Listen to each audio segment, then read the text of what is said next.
Have you ever pondered how military strategies and tactics have evolved over the centuries? Well, the intricate dance of warfare has been a pivotal factor in shaping the world as we know it. It's a compelling tapestry woven with threads of cunning, courage, and at times sheer desperation. In the annals of human civilization, conflict has been a constant companion, pushing the boundaries of innovation and strategy. It's been a catalyst for change, a driving force behind the rise and fall of empires, the evolution of societies, and the progression of technology. Our journey through history will unearth the roots of warfare in the ancient world, where the might of the phalanx and the chariot ruled the battlefield. We'll traverse the sands of time to the Middle Ages, where the advent of castle fortifications and siege warfare profoundly altered military tactics. As we forge ahead, we'll delve into the age of gunpowder that sparked a seismic shift in battlefield dynamics. The thunderous roar of cannon fire and the deadly hail of musket balls rendered the once formidable castle walls obsolete. The dawning of the 20th century ushered in an era of rapid technological advancement. We'll explore how the advent of mechanized warfare, aerial combat, and digital warfare has revolutionized the art of war, making it unrecognizable from its ancient origins. Throughout this journey, we'll discover how military strategies and tactics have been instrumental in deciding the fate of nations and shaping the course of history. We'll see how the principles of warfare, first penned down by Sun Tzu in The Art of War, still hold relevance in the modern, technologically advanced battlefield. But this is no glorification of war. Rather, it's an exploration of the human capacity for adaptation and innovation in the face of adversity. It's a study of the strategic mind and the tactical genius that have time and again shifted the tide of battles and altered the course of history. So buckle up, history enthusiasts and curious minds alike. Prepare to delve deep into the annals of time and witness the evolution of warfare. Embark on this chronological journey of war, strategy, and tactics. Imagine the world during the era of the ancients, where warfare strategies were first devised. It was in the cradle of civilization, where the Tigris and Euphrates rivers traced their paths, that the ancient Sumerians began to master the art of war. These were the days when the resounding clash of bronze was a common battlefield sound, and an army's might was gauged by the mettle and bravery of its foot soldiers. During these primitive times, the military formation took precedence. The Sumerians introduced the phalanx, a tightly packed formation of heavily armed infantry. It was like an unyielding wall of shields and spears, and it revolutionized the battlefield by allowing smaller forces to resist larger opponents. Simultaneously, in the territories of ancient Egypt, the chariot was transforming warfare. These horse-drawn two-wheeled vehicles introduced speed and agility to the battlefront. They were mobile platforms from which archers could launch an onslaught of arrows, disrupting and outmaneuvering enemy formations. This strategic advantage changed the complexion of warfare, making it more about tactical maneuvering than raw force. The humble infantryman, however, remained integral. Whether in Sumer or Egypt, it was the foot soldier who was the heart of any army. Protected only by modest armor and armed with basic weapons, these men were the ones who held the front lines and were instrumental in shaping the outcome of wars. These ancient civilizations laid the foundation for military strategies, paving the way for the advanced tactics employed by the Greeks and Romans.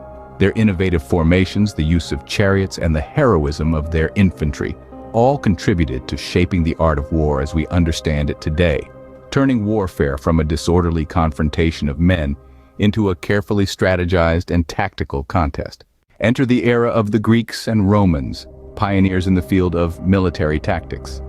As we delve back into the annals of history, we find ourselves in the midst of two great civilizations whose influence on warfare is still felt to this day.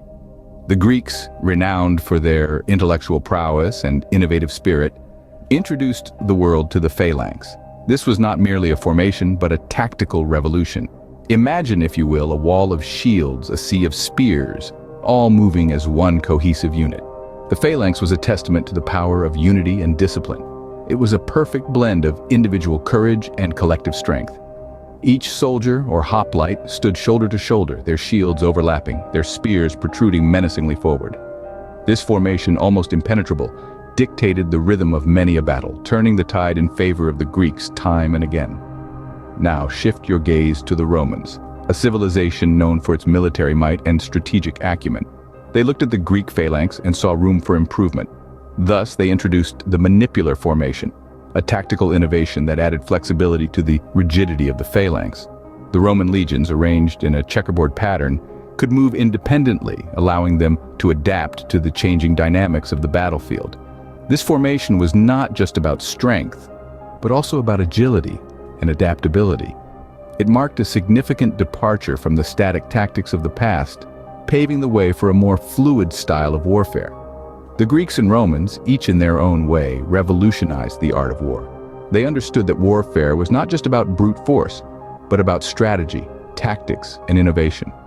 Their contributions to military tactics have not only shaped the course of history, but also set the foundation for future generations to build upon. The Greeks and Romans set the bar high, but the Middle Ages brought a new wave of strategic innovation. As we move forward in time, we'll explore how strategies and tactics evolved in response to new challenges and opportunities. Stay tuned as we plunge into the era of siege warfare and beyond. Picture the Middle Ages, a time of knights, castles, and the rise of siege warfare. This period saw the construction of massive fortifications, imposing stone structures that dominated the landscapes of Europe and Asia. These castles were not merely homes for the nobility, but strategic military assets, designed to withstand prolonged attacks and protect the inhabitants within their walls. As the importance of castles grew, so did the need for effective methods to breach these fortifications. Enter the age of the siege engine, sophisticated devices designed for one purpose: to break down walls and conquer castles. From the simple battering ram to the towering trebuchet, these engines of war were the pinnacle of military technology of their time. The battering ram, a tool as old as siege warfare itself, was a large beam, often capped with a carved ram's head, used to hammer away at the gates of a castle. Its simplicity belied its effectiveness, and it remained a staple of siege warfare through the Middle Ages. Then came the catapult, a device that used tension or torsion to hurl stones and other projectiles over castle walls. The most famous of these was the trebuchet, a towering structure that could launch projectiles weighing hundreds of pounds over distances of up to 300 yards. These devices were not only physically destructive, but also served to demoralize the defenders, creating a psychological weapon as much as a physical one. But it wasn't all about brute force. Siege warfare also saw the use of more subtle tactics, such as mining, where attackers would dig tunnels under the castle walls to either provide a covert entry point or to undermine the foundations, causing the walls to collapse. The rise of siege warfare in the Middle Ages changed the face of battle, forcing armies to adapt their strategies and develop new technologies. It was a time of innovation and adaptation, a testament to the ever-evolving nature of warfare. As we move from the Middle Ages, we step into the age of gunpowder and a new era in military strategy. Envision the age of gunpowder, a time that drastically changed the face of warfare. This period, emerging in the late Middle Ages, introduced a technological revolution on the battlefield. Firearms and artillery, once a novelty, soon became the standard, forever altering the rhythm and strategies of war. Before the age of gunpowder, wars were primarily fought hand-to-hand. The knights, the foot soldiers, the archers, they all relied on their physical strength, their ability to wield weapons, and their courage to stand and fight. Battles were often chaotic, brutal, and extremely personal.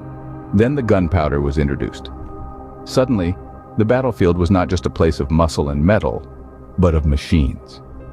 The advent of firearms and artillery fundamentally shifted the balance of power. The knight in shining armor, once the epitome of military might, found himself obsolete in the face of a simple musketeer. The foot soldier, once a pawn in the game of kings, now held in his hands the power to change the course of battles.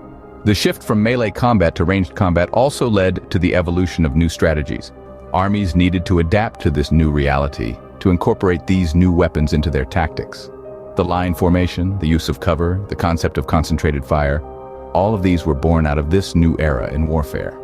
But it wasn't just the battlefield that changed. The age of gunpowder also had profound effects on society and politics. The power of the nobility, once secured by their armored knights, was now challenged by commoners armed with muskets. The cost of war increased, leading to the rise of professional armies and the decline of the feudal system. The age of gunpowder, in many ways, democratized warfare. It made battles less about individual heroism and more about collective strategy. It made wars less about personal feuds and more about national interests.